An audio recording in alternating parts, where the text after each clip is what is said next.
ምን የሆነ እንኳን አደረሰች ስትለኝ ምን ለምኑ ነው ምን የሆነበት ነው እያልኩ ሳይገባኝ ነው እንዴ ዋረሰ ምናምን እንኳን አብሮ አደረሰን እኮ ለማለት ለድንግል ማርያም የበሰረበት ቀን ብስራትን ያመጣበት ቀን። ለምሳሌ እናንተ ኦርቶዶክሳውያን እንደዚህ መቀለጃ እንደሆናችሁ እንድታዩ። ምክንያቱም ታኅሳስ 19 ከሆነ ያበሰራት ገብርኤል ጌታ የሚወለደው መስከረም ላይ ነው ማለት ነው። 9 ወር ሲቆጥር ታኅሳስ 12 እና ጌታ በስንተኛው ወር ነው የተወለደው? እኮ አሁን እኮ ምን አለ መሰለህ በስንት ወር ነው የተወለደው ጌታ? በ9 ወር። በ9 ወር ከሆነ መስከረም ላይ ነው የተወለደው ማለት ነው ጌታ አይደል? ሚካኤል አቤት፣ ሰላም ነው። እንኳን ደህና መጣ።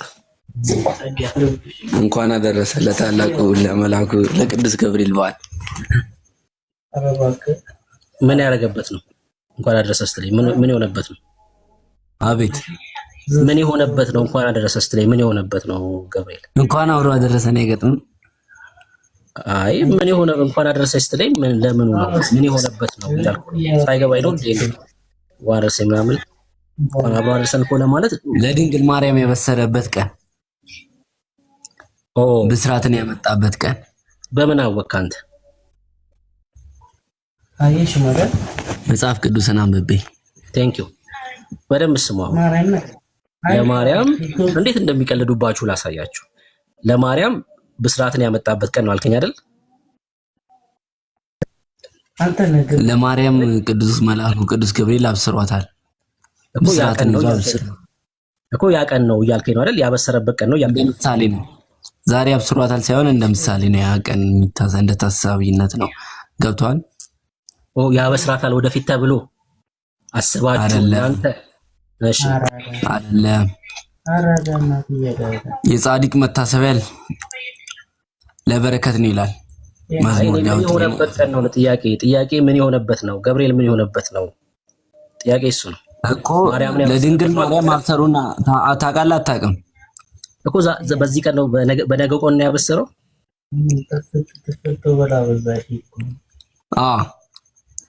መልካም። እስኪ 9 ወር ቁጥር ካሁን ከነገ ጀምርና ነገ አሁን ታኅሳስ 19 ነው አይደለ? ከነገ ጀምሮ እስኪ 9 ወር ቁጥር አንተ። ያው አንተ ቁጥሩ ችግር የለም። አንተ እኔ ያው ገብቶኝ ስለማከብረው ያው አንተ ያልገባ ለማክበር ከፈለክ አንተ ብትቆጥረው እኔ እቆጥራለሁ። ችግር ምን ብሎናል? ያበሰረበት ቀን ነው አለን አይደለ? ጥር 19 1 የካቲት 2 መጋቢት 3 ሚያዝያ 4 ግንቦት 5 ሰኔ 6 ሰኔ ሐምሌ 7 ነሐሴ 8 መስከረም 9 ጥቅምት 10 ህዳር 11 ታኅሳስ 12 እና ጌታ በስንተኛው ወር ነው የተወለደው? እኮ አሁን እኮ ምን አለ መሰለህ በስንት ወር ነው የተወለደው ጌታ? በ9 ወር። በ9 ወር ከሆነ መስከረም ላይ ነው የተወለደው ማለት ነው ጌታ አይደል? አሁን ነገ ከሆነ የተወለደው መስከረም ላይ ነው። አሁን የነገ በዓል ለምንድን ነው የምታከብረኝ አልከኝ? ገብርኤል ለድንግል ማርያም ያበሰረበትን ቀን ምሳሌ በማድረግ ነው የምናከብረው። ያንን ነገር ያበሰረው ማለት ነው አይደል? ያበሰረበትን ቀን ታሳቢ ለማድረግ ገብቷል። ያንን የመጽሐፍ ቅዱስን ስርዓት ለመመት ታሳቢ ለማድረግ ነው። ገብቷል? የመጽሐፍ ለድንግል ማርያም ያበስራት ገብቶኛል። እሱን እኮ ነው እያልኩ ያለሁት። እና በስንት ወር ተወለደ ምናምን የሚል ነገር አሁን እዚህ ጋር አይሰራም። ገብቷል? ለምሳሌ እናንተ ኦርቶዶክሳውያን እንደዚህ መቀለጃ እንደሆናችሁ እንድታዩ። ምክንያቱም ታኅሳስ 19 ከሆነ ያበሰራት ገብርኤል ጌታ የሚወለደው መስከረም ላይ ነው ማለት ነው። 9 ወር ሲቆጥር ታኅሳስ ላይ ከተወለደ ደግሞ ጌታ በ12 ወሩ ተወለደ እያሏችሁ ነው። በዚህ ልክ ምንም እንደማታስተውሉ እንደማትጠይቁ ስለሚያውቁ ችግር የለባቸው። ምንም የሆነበት ነው ብለው አይ ኦርቶዶክስ ቤተክርስቲያን ጥንታዊ መሰረቷ የክርስቶስ ስለሆነ ምንም የማታውቀው ምንም ነገርኛ ብንጠይቅም ባንጠይቅም እሷስ ከጥንት ጀምሮ ከመስቀሏ ከቤተክርስቲያን አሰራሯ ጀምሮ ክርስቶስን ነው የምትሰብከው። እንደ ሌሎቹ ቤት አይደለችም። ገብቷል?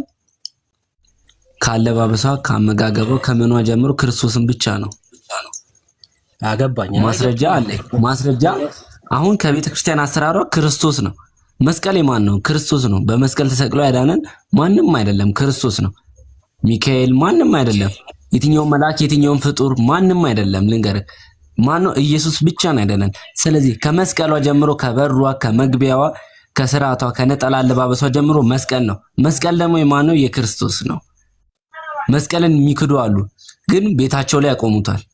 ለምን? ያ የመለያቸው ነው። ግን እኛ መስቀልን ከአንገታችን ጀምሮ ነው በመስቀል ህይወታችንን እስከ ዘላለም እስከ መጨረሻ ድረስ ለክርስቶስ እንደምንሰጥ ምሳሌ ናችን ነው። እና ወንድሜ አሁን እኔ ጥያቄ ምን መሰለክ? አንተ እንደምትል ጥያቄ ሳይሆን ምንድነው ብሩኬ፣ እኛን ግራ አጋባችሁን እኮ። ጌታ ታኅሳስ ወር ላይ አሁን ያበሰረበት ነው ከተባለ ባበሰራት ጊዜ ነው አይደል ጌታ የጸነሰችው ማርያም?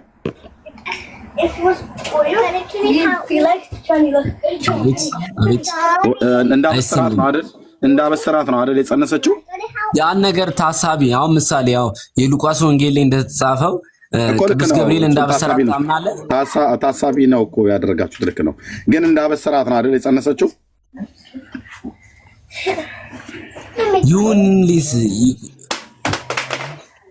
እንደ ቃልህ ይሁንልኝ ብላ ባለችበት ጊዜ ነው አይደል? ወዲያውኑ ሲያበስራት ነው አይደል የጸነሰችው?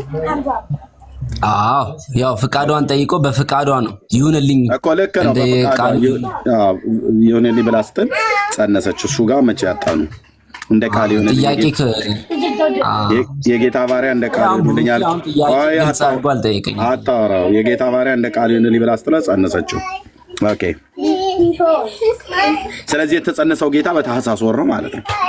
በዚህን ጊዜ ነው በዚህ ጊዜ ነው ወንድማችን የተጸነሰው በስርዓተ ገብርኤል ብሎ በተባለበት ገብርኤል ማርያምን ያበሰረበት ዕለቱ ይሄ ስለሆነ በዚህ ቀን ነው መጥቶ ያበሰራትና በዚህ ቀን ዕለቱ ይሄ ነው ብዬ እኔ አሁን ልንገርህ፣ ዕለቱ ይሄ ነው ብዬ አሁን እኔ ስለ እርግጥ ስልክ ይሄ ነው ብዬ እንደ ምሳሌ እንደሚከበር አውቃለሁ። ግን ዕለቱ ይሄ ያለ ዕለቱ ነው የምታስቡት ወይስ በዕለቱ ነው የምታስበው?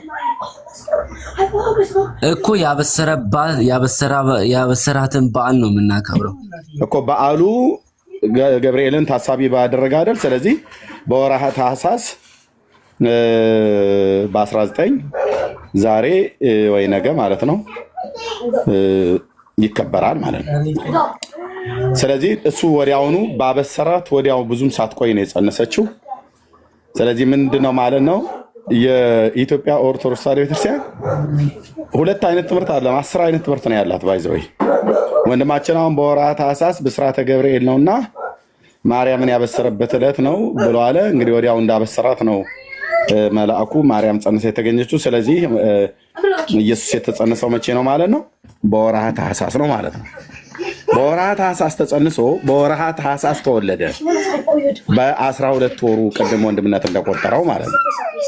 ይሄ እንዳለ ሆኖ ደግሞ ቤተክርስቲያኒቱ ደግሞ በወርሃ መጋቢት ተጸንሶ በወርሃ ታኅሳስ ደግሞ ተወለደ ብላ ትላለች። መጋቢት 1፣ ሚያዝያ 2፣ ሰኔ 3፣ ሐምሌ 4፣ ነሐሴ 5፣ መስከረም 6፣ ጥቅምት 7፣ ህዳር 8፣ ታኅሳስ 9 ማለት ነው። ስለዚህ በወርሃ መጋቢት እንደተጸነሰ መጽሐፍ አላት የጻፈችው። ወንድማችን ሚካኤል ደግሞ የለም በስርዓተ ገብርኤል ተብሎ የተባለበት ጌታ የተጸነሰበትንና ለድንግል ማርያም ያበሰረበት ዕለት ነው ተብሎ ተባለ። ስለዚህ ቤተክርስቲያኒቱን ከልጆቿ፣ ልጆቿን ከቤተክርስቲያኒቱ፣ መጽሐፍቷን ቤተክርስቲያኒቱን ከመጽሐፍቷ የማስታረቅም ስራ ነው እየሰራን ያለ ነው። እና ብሩክ ምን ሆናችሁ ነው? ግራ እኮ አጋባችሁን። አሁን እኔ የትኛውን ለያዘው? የታኅሳስ ቆጥራችሁ 12 ወር በ12 ወር ነው የተወለደው ተባብላችሁ ተስማምታችሁ ቅድም ልታልፉ ማለት ነው።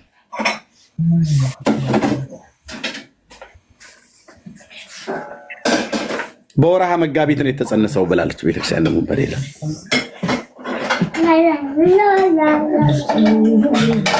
እና እየራራችሁልን ብሩክዬ እያሰባችሁልን ማለት ነው። ቀጥሉ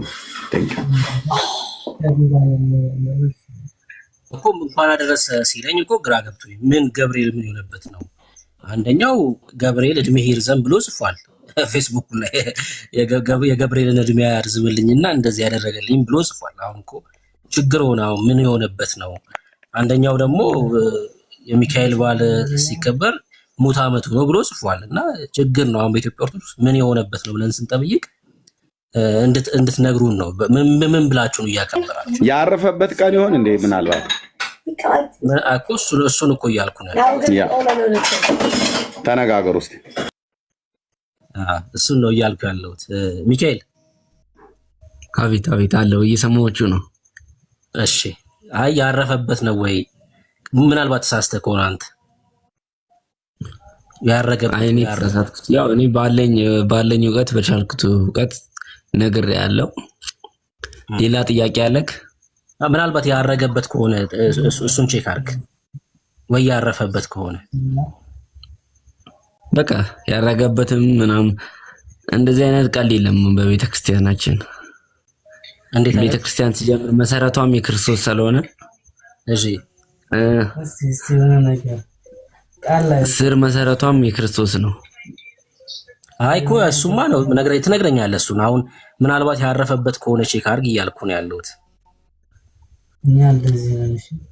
እኮ። ለኢየሱስ እናት ያበሰረበት ቀን ነው። አይ እሱንማ ስንቆጥረው ቀኑ 12 ወር ስለመጣ ምናልባት ተሳስተህ ከሆነ አንተ ያረፈበት ወይ ያረገበት ከሆነ እሱን ቼክ አድርግ እያልኩ ነው እኮ። እኔ አሁን መልሼልሃለሁ እኮ፣ አሁን ያለውን መልስ መልሼልሃለሁ። ሌላ ጥያቄ ካለክ ብያለሁ እኮ። አሁን እኮ በግድ እኮ ጥያቄ ያው መልሴን አታስቀይረኛ። አዎ እሺ በቃ ችግር የለውም፣ ቼክ ያደርጋል። ስለዚህ ከተሳሳትኩኝም እንደዛ አይደለም ማስተካከል ማለት ትችላለህ። ያው ብዙ ጊዜ ያው ንጽጽር ላይ ካለ እውቀት የተነሳ ያው የተሳሳትኩት ነገር ካለ ያው ከኔ በላይ ስለምታውቀው ልታስተካክለኝ ትችላለህ እኮ። የእናንተ ትምህርት ስለሆነ እንግዲህ ቼክ እንድታደርገው። እሺ ቼክ እና አይ አንተ ጥያቄ ከሌለ ከኔ ልጠይቅክ። አይ ቆይ አንዴ ትጠይቀኛለህ። አንተ የፈለከውን ትጠይቃለህ። ዲያቆን ስዩም ምን ብሎ እንደሚጽፍ የለኝ ከታች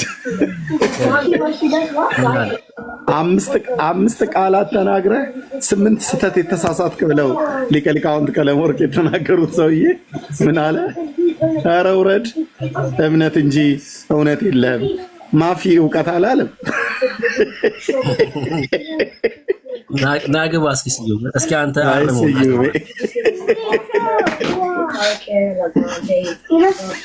ልኬለት ነበር አልገባ ብሎ ነው። ኤኒዌይ ቀጥል ብርቅ። እኔም ልኬለት ነበር። መግባት ትችላለህ ስዩም። ቦታ እኔ ራሴ ኤርሚ ራሱ ይወርድልሃልና አንተ ከገባክ ናግባ። እስኪ አርመው ናግባና ሚካኤልና አርመው። ገድላት ላይ ያወራን ነውና ቅድም እኮ የተሳሳትኩት ነገር ምንድን ነው እኮ ቢገባና ቢያረመ ጥሩ ነው። ታች ነው ተሳስተሃል ከሚልክ ዲያቆን ነው እንግዲህ የኢትዮጵያ ኦርቶዶክስ ዲያቆን ነው፣ ገብቶ ማረም ይችላል። ታች ነው ተሳስተሃል ከሚልክ ማለት ነው። ያው እያወራን ያለ ነው። ሰው የሰማው ነገር ካለ ከተናገርኩ የሰማው ስህተት ካለ ገብቶ ማረም ነው። የኢትዮጵያ ኦርቶዶክስ ገድላት ስህተት የለባቸውም ብለህ ታምናለህ ሚካኤል አንተ?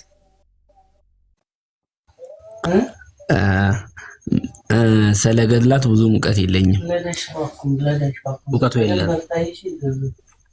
ስላላነበብክ ማለት ነው? ገድላትን አላነበብ። ብዙ ጊዜ እኔ የማነበው መጽሐፍ ቅዱስን ነው። ዋው መጽሐፍ ቅዱስን ነው የምታነበው ብዙ ጊዜ? መጽሐፍ ቅዱስ 81 አሃዱ። ያ ማለት መጽሐፍ ቅዱስ ላይ ብንወያይ አትቸገርም ማለት ነው። ጥቅስም እየሰጠህ ምናምን ለመሞገት አትቸገርም ስለምታነብ ማለት ነው። በተለይ ከአዲስ ኪዳን ደስ ይለኛል። እሺ ከአዲስ ኪዳን ገድላትን ስለማታነብ ይሳሳት አይሳሳት አታውቅም። ገድላት ላይ ማለት ይሄን ብቻ ጥያቄ ልጠይቅ። ገድላት ሳይሆን በቅዱሳን የዘላለም ሕይወት እንደሚገኝ ታምናለህ? አንተ የተጻፈውን ሳይሆን አንተ ጭንቅላት ውስጥ ያለውን ገድል እንመርምረው እስኪ። እሺ የተጻፈውን አታነብም የለውም። እኔ ጭንቅላት ውስጥ ገድል የለም፣ መጽሐፍ ቅዱስ ብቻ ነው ያለው። ያው እንዳልኩ መጽሐፍ እኔ ሙሉ ጊዜ የማሳልፈው በመጽሐፍ ቅዱስ ንባብ ውስጥ ነው።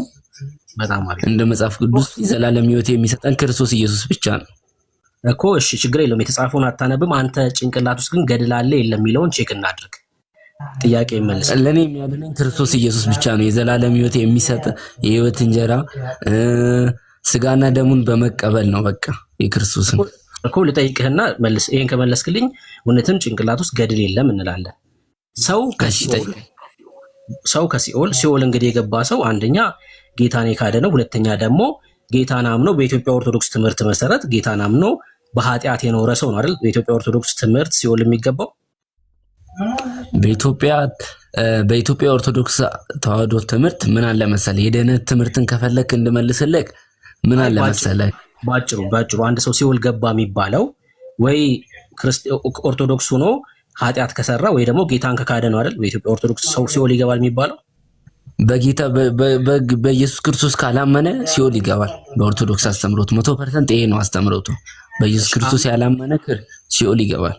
እሺ አምኖስ ደግሞ ኃጢአት ቢሰራ አንድ ሰው ሲኦል አይገባም? ሲጀምር በኢየሱስ ክርስቶስ አላመነም ማለት ነው። አምኖ እንዴት ኃጢአት ይሰራል? በክርስቶስ ማመን ማለት እኮ በመጀመሪያ ደረጃው ክርስቶስ የሚለውን ትእዛዝ መቀበል እኮ ነው ማመን። ያመነ በክርስቶስ ኢየሱስ ካመነ አንድ ሰው ኃጢአት አይሰራም እያልክ ነው? በጌታችን በኢየሱስ ክርስቶስ ካመነ እንዴት ኃጢአት አይሰራም? ማመን ማለት እኮ ክርስቶስ ከሚላቸው ትእዛዞች ውስጥ አንዱን ካልተቀበልክ እንዴት ማመን ብቻ አለ? ማመንም እኮ ዲያብሎስም ማምኗል እኮ። ግን በጣም ነው ስታምን የእሱን ትእዛዝ መቀበል እኮ ነው። ማመንም እኮ ያው የያዕቆብ መልእክት ላይ እንደተጻፈው ማንበብ ትችላለህ። እምነት ያለው ስራ የሌለው አግኝቻለሁ። ሐሳብን ስላገኘው እሺ፣ እምነት ያለ ስራ ሙት ነው ይላል። በጣም አሪፍ። አሁን አንተ እንዳልከው ሰው ጌታን ከካደ ሲኦል ይገባል ስላልከኝ ወይ ካላመነ ሰው ኦርቶዶክስ ሆኖ ጌታን ክዶ በአንተ ሐሳብ መሰረት በማርያም ምልጃ ቢያምን ወይ ደግሞ እሷን ሲዘክር ቢኖር በማርያም ምልጃ ከሲኦል መውጣት ይችላል ወይስ አይችልም? እኮ በጌታ በኢየሱስ ክርስቶስ ያላመነ ሁሉ ሲኦል ይገባል። ገባኝ እኮ እሱን እኮ ነው እያልኩ ያለሁት። ሲኦል ከገባ በኋላ በማርያም ምልጃ ማርያምን ተስፋ አድርጎ ቢሞት ሲዘክር ቢኖር በሷ ምልጃ በክርስቶስ ካላመነ አይደለም። በክርስቶስ ካላመነ አይደለም። እኔ ከሲኦል ይወጣል አይወጣም ነው ጥያቄ። አይወጣም ከሲኦል ወይም ይወጣል በለኝ። በማርያም በክርስቶስ ካላመነ አይወጣም እኮ። ከሁሉም የሚቀርበው ክርስቶስ ነው። ኦልሬዲ ክዷል እኮ አልኩህ። ወይ ክዷል ወይ አላመነም ሲኦል ገባ። እሺ አምኖ ኦርቶዶክስ ሆኖ ክዶ ሲኦል ገባ አንድ ኦርቶዶክሳዊ። ማርያምን ግን ተስፋ አድርጎ ነበር። ስለዚህ ብሩክዬ አሁን ጥያቄን ግልጽ አድርገህ እንድመልስልህ አንተም ግልጽ አድርገህ እንድጠይቀኝ እንፈልገው። አንተ ልጠይቀኝ የፈለግህ ግልጽ አድርጌ ልጠይቅህ። እሺ ግልጽ አድርጌ ልጠይቅህ። ኦርቶዶክሳዊ ነው፣ ጌታን ካደ፣ በተለያየ ምክንያት ጌታን ካደ እና ጌታ ፈረደበት፣ ሲኦል ገባ። በማርያም ምልጃ ከሲኦል ሊወጣ ይችላል ወይስ አይችልም? እኮ መለስኩልህ። በክርስቶስ ሳያምን ወደ ሲኦል ከወረደ ወዲህ በክርስቶስ ካላመነ በቀር ሲጀምር አይድንም። ሲጀምር በምድር ላይ ነው ማመንም ያለው። ሲኦል ከገባ ወዲህ በክርስቶስ ካላመነ አይድንም አልኩህ እኮ። ዋናው በክርስቶስ አምኖ ነው ለገነት መግባት የሚቻለው። ያላመነ ሰው ሊድንም አይችልም በክርስቶስ ያላመነ። ይሄ ነው የኦርቶዶክስ አስተምሮት 100% ማለት ነው። አይ ያንተ እምነት ነው፣ የኦርቶዶክስማ አይደለም። እሺ የኦርቶዶክስማ እነ አርሴማም እነ ማርያምም ከሲኦል ያወጣሉ ነው የኦርቶዶክስ ትምህርት። ማስረጃ ከመጽሐፍ ቅዱስ አይ ኦርቶዶክስ 80 አሐዱ መጽሐፍ ቅዱስ ውስጥ እስቲ አንድ ማስረጃ አውጥተህ እንደዛ የሚል ማስረጃ ካለ የኦርቶዶክስ መሰረቷ መጽሐፍ ቅዱስ ነው እንደነገርኩም። አንተ ከዛ ማስረጃ አውጥተህ እንድትነግረኝ እፈልጋለሁ። እሺ ከ80 አሐዱ እሺ ሰምቻለሁ። እሺ ከኢትዮጵያ ኦርቶዶክስ ስለ ኢትዮጵያ ኦርቶዶክስ ትምህርት የምትለው መጽሐፍ ቅዱስ ብቻ አይደለም፣ ገላት ድርሳናትም የኢትዮጵያ ኦርቶዶክስ ትምህርቶቿ ናቸው። ለቅዱሳን ተሰጥቶ የኦርቶዶክስን መሰረት የሆነው መጀመሪያ መሰረቷ ክርስቶስ ነው አልኩ እኮ። አንዴ ስለሰማሁ አንዴ አስጨርሰኛል። የኢትዮጵያ ኦርቶዶክስ መሰረቶቿ መጽሐፍ ቅዱስ አይደለም፣ መጽሐፍ ቅዱስ ብቻ አይደለም። መጽሐፍ ቅዱስ እሺ፣ ከዛ ገድላት፣ ድርሳናት፣ ስንክሳር ጨምሮ የኢትዮጵያ ኦርቶዶክስ መሰረት ናቸው። እነዚህ መጽሐፍቶችማ ባይኖሩ የኢትዮጵያ ኦርቶዶክስ አሁን ያላትን መልክ አትይዝም ነበር። ሌላ መልክ ነበር የሚኖራት። በገላት በድርሳናቶቿ ላይ ይሄን ጽፋለች። እንደዚህ አለ መሰለህ። አንዴ እንደዚህ በላይ ምን አለ መሰለህ ብሩክ፣ አንዴ ኢትዮጵያ ኦርቶዶክስ እንደዚህ ብላ የጻፈቻቸው ገድላትና ድርሳናት ላይ ትክክል አይደሉም በለኝ። ከዛ ወደ መጽሐፍ ቅዱስ እንወያይ። እናንተ ኢትዮጵያ ኦርቶዶክስ ገድላትና ገድላትና ድርሳናት ቤተክርስቲያንን የመሰረተው መጽሐፍ ቅዱስ ነው፣ ገድላትን አይደለም። የኢትዮጵያ ኦርቶዶክስ ተዋሕዶ ቤተክርስቲያንን የመሰረታት በገድል የተመሰረተ ቤተክርስቲያን የለም። ጥያቄ እሱ አይደለም። የቤተክርስቲያኗ መመሪያ ህጎች አሉ። ጥያቄ እሱ አይደለም ሚኪ። የኔ ጥያቄ በደንብ ስለተረዳሁት አንተ አሁን የኢትዮጵያ ኦርቶዶክስ ተዋሕዶ እንዳንተ በአንተ ጭንቅላት አስተሳሰብ ውስጥ መሰረቷ ዋናው መሰረት መጽሐፍ ቅዱስና ገድላት ናቸው ነው ብለህ የምታስበው። መሰረት ማለት ደግሞ አልሰማክም። ጥያቄን ስማና መልስልኝ። ጥያቄ በገድላትና በድርሳናቱ ላይ ያሉት በፍጡራን ወይ በነ አርሴማና በነ ማርያም ከሲኦል ይወጣሉ ተብሎ የተጻፈው ሐሳብ በገድላቱ ላይ የተጻፈው ሐሳብ ስህተት ነው በለኝ። ከዛ ወደ መጽሐፍ ቅዱስ ሐሳብ እንወያይ ነው ያልኩት። እሱ ነው ያልኩት። ገድላት አንደኛ ነገር ምን አለ መሰለህ፣ ገድላት የቅዱሳንን ብርሃንነታቸውን የሚያሳይ ነው። ገብቷል? እኔ የዓለም ብርሃን እንደሆነ ሐዋርያትን ምንድን ነው ያለው? የዓለም ብርሃን ናቸው። ቅዱሳን ሁሉም የዓለም ብርሃን ናቸው። በክርስቶስ አምነው የሚሞቱት የእነሱን ደግሞ መማሪያ ነው። ገብቷል? አልጠየቅኩም እሱንም። በገድላትና በድርሳናት ላይ ያለው ከሲኦል ነፍሳት ይወጣሉ ተብሎ የተጻፈው ስህተት ነው በለኝና ወደ መጽሐፍ ቅዱስ ሐሳብ እንሂድ። ጥያቄ ምንድነው? በደንብ ጠይቀኝ። ስላልገባኝም ጥያቄ ጠጋበል። እሺ ወደ እኔ ጠጋበል። በገድላትና በድርሳናቱ ላይ እየሰማሁ በነ አርሴማና በነ ክርስቶስ ሰምራ በነ ማርያም ነፍሳት ከሲኦል ይወጣሉ ተብሎ ተጽፏል። ይሄ ስህተት ነው በለኝና ወደ መጽሐፍ ቅዱስ ሐሳብ እንሂድ። አንደኛ ነገር እንደነገርኩ መጀመሪያ ላይ በኦርቶዶክስ አስተምሮ ወደ ገነት የሚገባው በክርስቶስ በማመን ብቻ ነው። አልጠየቅኩም። እሱ ነው የኔ ጥያቄ። በገድላት ላይ ያሉት እነዚህ ሐሳቦች ስህተት ናቸው በለኝና በክርስቶስ ያላመነ በቃ እንደ ጥያቄ ይሄው ልመልስልህ እኮ በክርስቶስ ያላመነ በክርስቶስ ብቻ ያላመነ ሰው ገነት አይገባም። ገብቷል? በክርስቶስ ያመነ ሰው ብቻ ነው። ያው ነገርኩ እኮ እንደ ኦርቶዶክስ አስተምሮት በክርስቶስ ብቻ በማመን ነው። አልጠየቅኩም ወዳጄ። የኔ ጥያቄ በገድላቱ ላይ ያሉት ከሲኦል በቅዱሳን አማካይነት ነፍሳት ይወጣሉ ተብሎ ተጽፏል። አይ የለም ካልከኝ እናሳያለን። አለ ብለህ የምታምን ከሆነ ደግሞ እነዚህ ስህተት ናቸው። እኔ ገድላት ላይ ብዙም እውቀት የለኝም፣ አልተማርኩም። ስለ ገድላት መጽሐፍ ስለተማርኩ እናሳይ እኮ ነው። አሁን እኔ ከማውቀው ቤተክርስቲያኗ ካስተማረችኝ ከመጽሐፍትና እኔ ደግሞ ሰንበት ተማሪ ስለሆንኩኝ አንድ ስማኝና ቆይ ልንገርህ መልስ። እሺ አውራ ቀጥል። አንተ የምን ተማሪ ነህ? አንተ ገድላትን አላነበብክም ወይ? እሱ የኛ ጉዳይ አይደለም። አሁን እነዚህ አንተ ያልከው ነገር የለም ካልከኝ ከፍቼ ላሳይክ። ሰምተኛል? የሉም ካልክ አሉ ብለህ የምታምን ከሆነ ደግሞ ስህተት ነው ወይም ደግሞ እውነት ነው ብለህ ተቀበል። በጣም በቅዱሳን ወደ ገነት ይገባል የሚል አሳያለሁ ነው የምትለኝ? በቅዱሳን በማመን ወደ ገነት ይገባል የሚል አሳያለሁ ነው የምትለኝ? በሚገባ የለም እኮ አሳየኝ። እሺ በጣም ጥሩ። የለምም አለም ብዬ እኔ ምንም አይነት ነገር ልመልስልህ አልችልም። ለምን እኔ ማነበው መጽሐፍ ቅዱስ ነው። ማነበው መጽሐፍ ቅዱስ ነው። ያው ደስ እንዲልክ ልይልክ። አይ ደስ እንዲልህ ሳይሆን የራስህ ጉድ እኮ ነው። ምኑን ደስ ይለኛል? እኔ ጉድህን ነው የምታየው። ከዛ ልክ ነው ልክ አይደለም። ጉዴንማ ቤተክርስቲያንን ጠይቄ ማገኛለሁ ነው። ኦርቶዶክስ ቤተክርስቲያን መልስ አላት። ገብቷል? መሰረቱ ክርስቶስ ነው። በቃ ላሳይሽ። አንዴ ሚውት አድርገው አሳየኝሽ።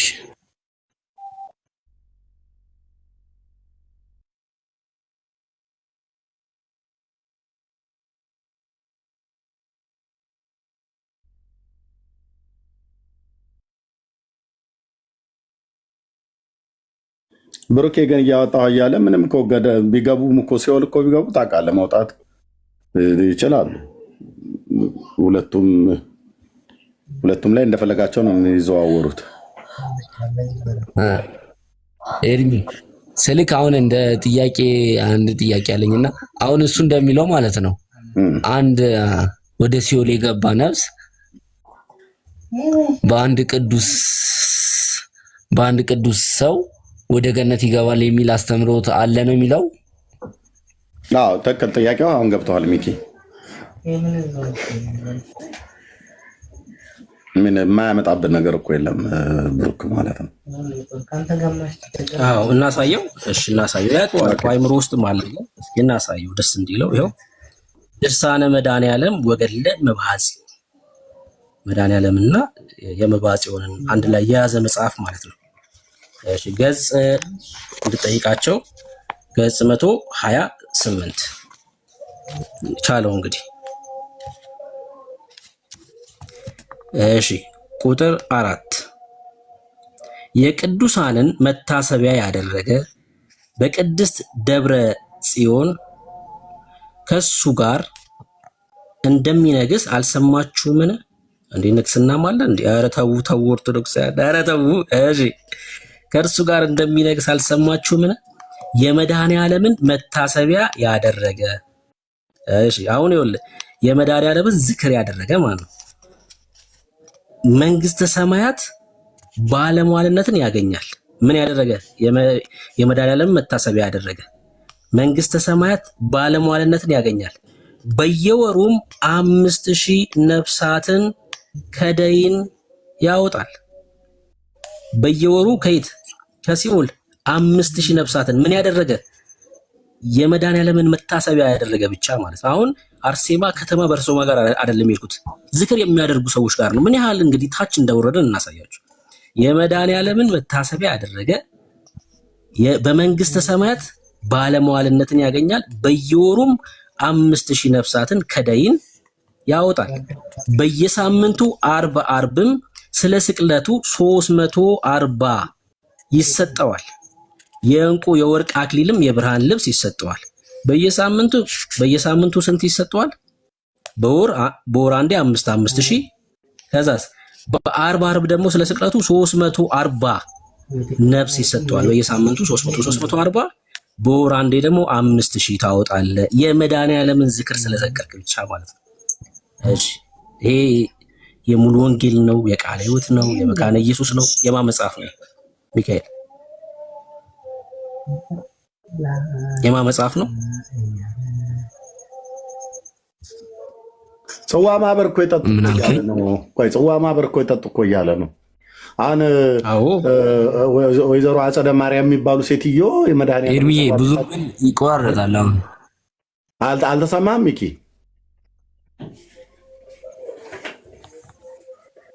አይሰማም? ይሰማኝ ነው። ያንተ በደንብ ይሰማል። የሱ ግን የሱ ይቆራረጣል ትንሽ። ያነበበውን አየው?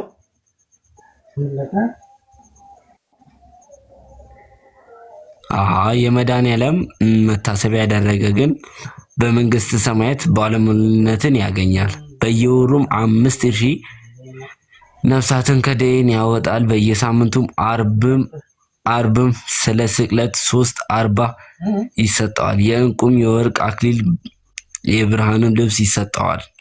ምን አልክ ታዲያ? ይሰጠዋል 5000 ነፍስ ያወጣል ይላል እንግዲህ መጽሐፍ። ጽዋ ማህበር የሚጠጣ 5000 ነፍስ ያወጣል። አሁን አንተ የመድኃኔዓለምን ጽዋ ከምትጠጣ ከሆነ ስትሄድ 5000 ነፍስ ታወጣለህ።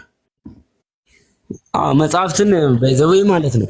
መጽሐፍ ቅዱስም እኮ ትርጓሜ ያለው ታውቃለህ። አይኛውን ኤርሚ ሁሉንም ከብሩኬ ጋር ሲቀጥሉ የምንቀበለው ትርጓሜ አለ፣ አንድምታ የሚባል ነገር አለ። ኤርሚዬ ሚኪ ቀጥሎ ከብሩኬ ጋር። እሺ ኤርሚዬ እሺ መጀመሪያ ይሄ መጽሐፍ ብሩኬ በቃ መጽሐፉ ማለት ነው። ብሩኬ በቃ ቪዲዮን አጥፋ። አይ አላጠፋውም። ስለሚቆራረጥ አጥፋውና ችግር የለም እናውራ። አይ አላጠፋውም። መጽሐፉ የማን ነው? እየተቆራረጠ ስለሆነ ነው። እሺ እሺ ከተቆራረጠ የኔ ይነግሩኛል ታች ኮሜንት ላይ እኮ እኔ ስለ ገድላት ብዙም ስለማላውቅ እንዳልኩ እኔ ገድላትን አላነበብኩም። መጽሐፉ የማን ነው ነው ጥያቄ። እኔ ማንን ስልክ እኔ አሁን የዚህ ነው በቃ። አይ ይሄ የሙሉ ወንጌል ነው፣ የቃለ ሕይወት ነው፣ የመካነ ኢየሱስ ነው፣ የሙስሊሞች ነው፣ የማን ነው ይሄ መጽሐፍ?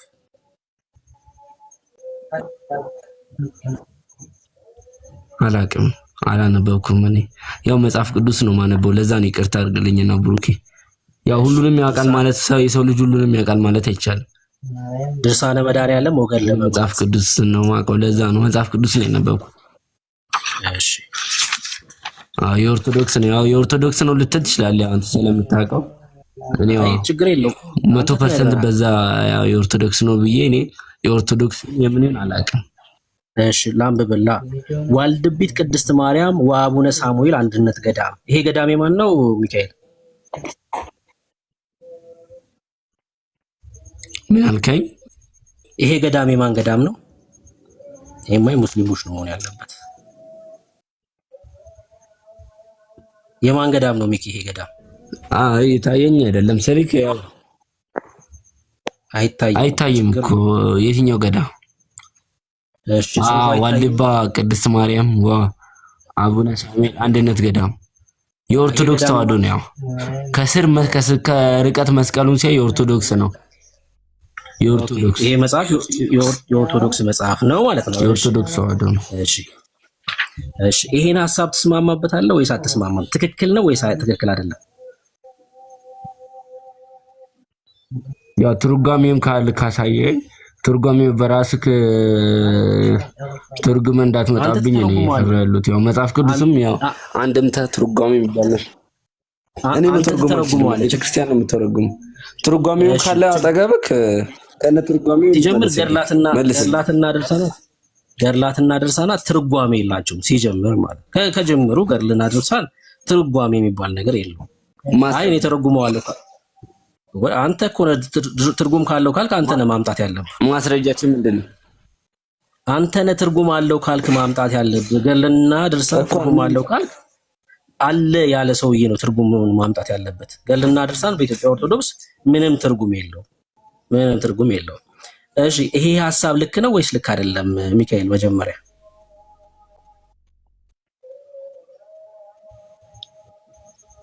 እኮ ምን የትኛው ሐሳብ ምን ሆኗል? ይሄ ሐሳብ ላይ ቅር ያለክ ነገር ምንድነው? አንተ ከሲኦል ዝክር የዘከረ መድኃኒዓለምን ከሲኦል 5000 ነፍስ ያወጣል ይላል። ቀደም እንደዚህ አይነት ሐሳብ አላቅም ስላልከኝ ያሳየውክ መድኃኒዓለም ማን ነው? እሺ አይ ጥያቄ መልስልኝ። ልክ ያው እናንተ ጋር መድኃኒዓለም ማን ነው ለእናንተ? እሱ አይደለም ጥያቄው፣ እሱ አይደለም 5000 ነፍስ ያወጣል ታውቃለህ? መድኃኒዓለም ጎበዝ ጥያቄ ይመልስ። 5000 ነፍስ ያወጣል። እሱን ካወቅክ ጠይቅ ብዬ በዚያውም ልንገር ብዬ ነው። መድኃኒዓለም ማለት ኢየሱስ ማለት ነው።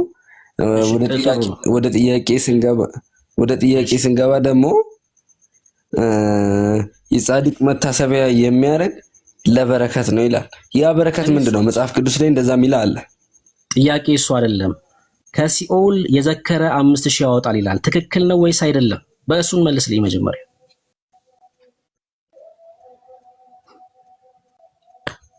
እኮ ከሲኦል የሚያወጣው ምንድነው ነው? ነፍሳትን ነው ይላል አይደል? ሲኦል ያሉ ነፍሳትን ከደይን ምን ለማለት ፈልገው ነው? ከደይን የሚለው ሲኦል ማለት ነው። ሲኦል ማለት ነው።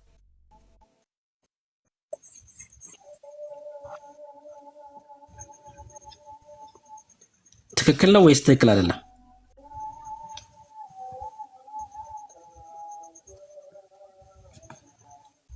እንደዚህ ናቸው በቃ እኮ እየሰሙክ እኮ ነው ብሩክ።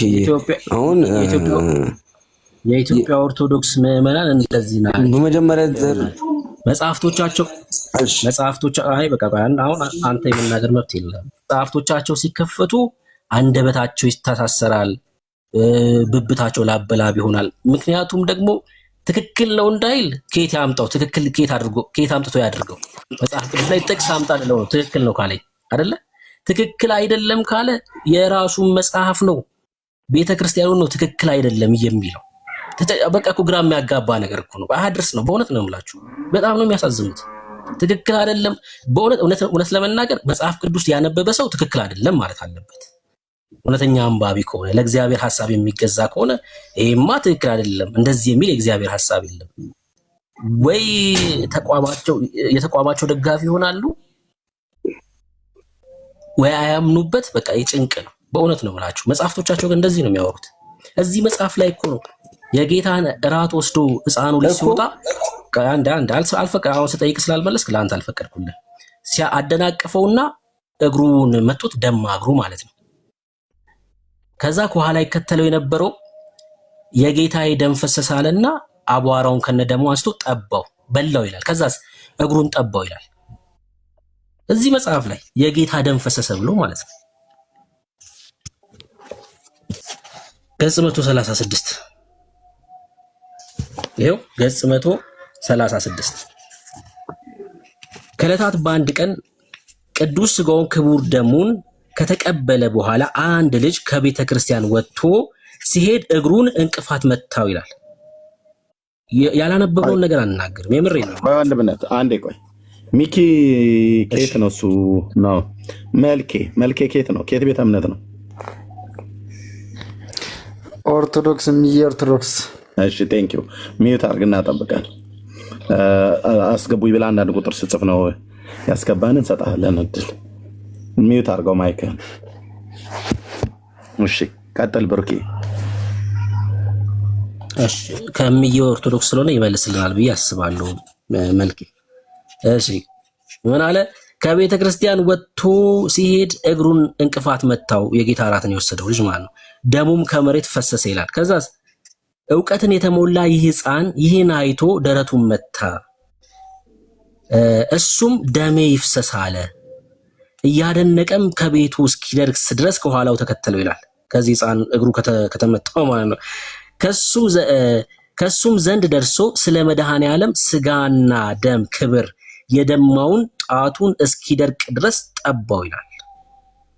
እንቅፋት የመታውን እግሩን ማለት ነው። ጣቱን ምን አደረገው? ጠባው። ጓደኞቹም ደሙን ከአፈሩ ጋር ሲበላ ባዩ ጊዜ እየሳቁ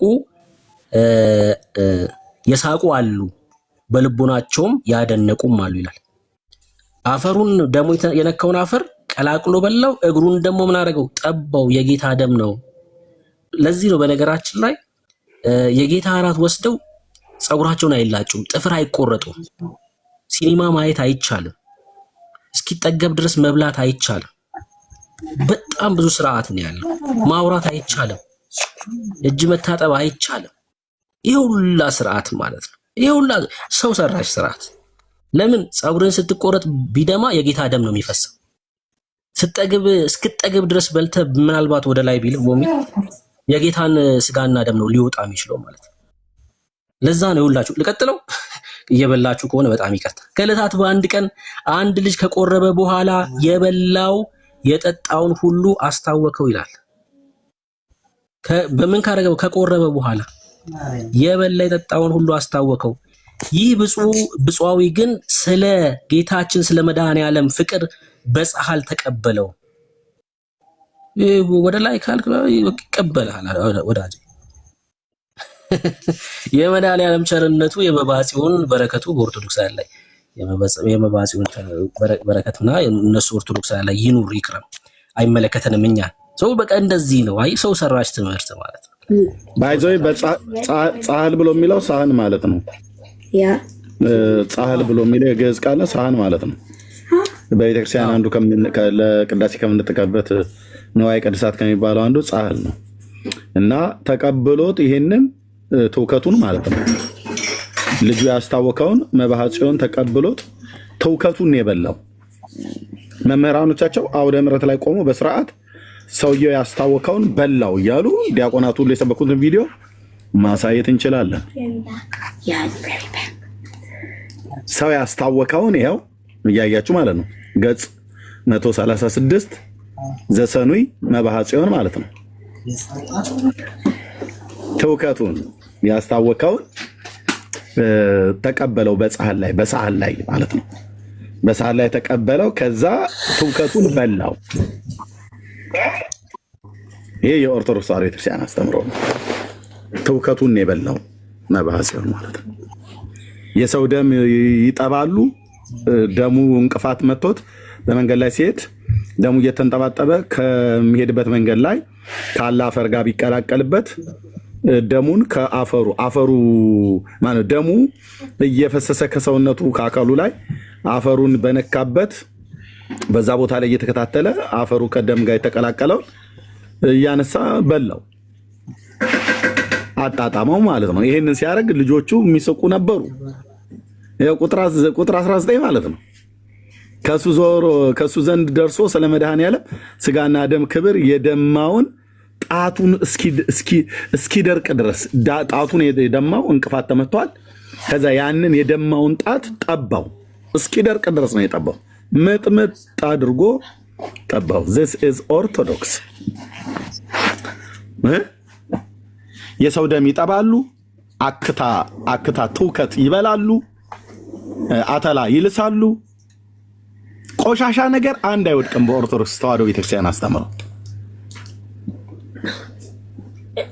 ከበረከታቸው እንድትሳተፍ ብለን የግርጣቢ ይጠጣሉ። አባ ገብረ ኪዳን ናቸው የሰበኩት። አይደፋም ብለዋል። እንግዳ ሆነ ቤታቸው ገብተህ እግርህን አጥበው ጭቅቅቱ አይደፋም በፍጹም። ለምን ይደፋል? እና እንጂ ሚካኤል የት ነው የምትወጡት እንዴ? ይሄ ቅዱሳኑ ገድል ሲነገርማ እንደዚህ እየተዋችሁን አትሄዱ። ጭቅቅት ይጠጣል በኦርቶዶክስ፣ ትውከት ይበላል በኦርቶዶክስ። መድኃኒ ዓለም ክርስቶስ ምስክር ነው። አንዳች ያለ መረጃ አናወራም። ኦኬ ወንድሞቼ፣ ምንም ማለት ነው ተናገር፣ እውነቱን ነው። እውነቷን የጻፏትን ያነበበ ነው። በገድል መጽሐፍታቸው ላይ በታምራት በድርሳናት ላይ ገጽ ከምዕራፍ ግዕዝ ከአማርኛ እያሳየን ማለት ነው። ካሜራ ከፍተን ይኸው ፊት ለፊት ሰንደን የደማጣት ይጠቡልሃል እንደ ሕፃን ልጅ አጥባኝ ይልሃል ጣቱ ማለት ነው። የእግሩን ጣት ደም እስኪደርቅ ድረስ ይመጡሃል።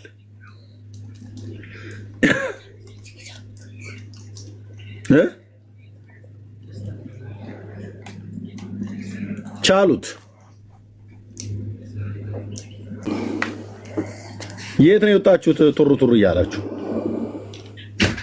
ሚካኤል ደህና አደሩ እንኳን አይባልም እንዴ? በሙሉ በቃ ደም ይጠባል፣ ትውከት ይበላል በኦርቶዶክስ። ያው ቤተክርስቲያን ይሄው መጽሐፏ በጻሕል ተቀብሎ በላው ይላሉ። ከዛ አተላ ይጠጣል። ተቅማጥ ፍቱን ነው ለዘላለም ድህነት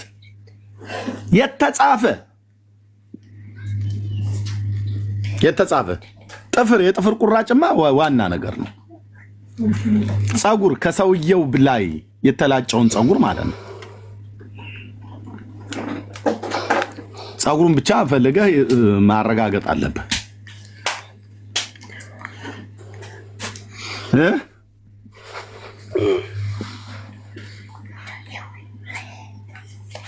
አቤት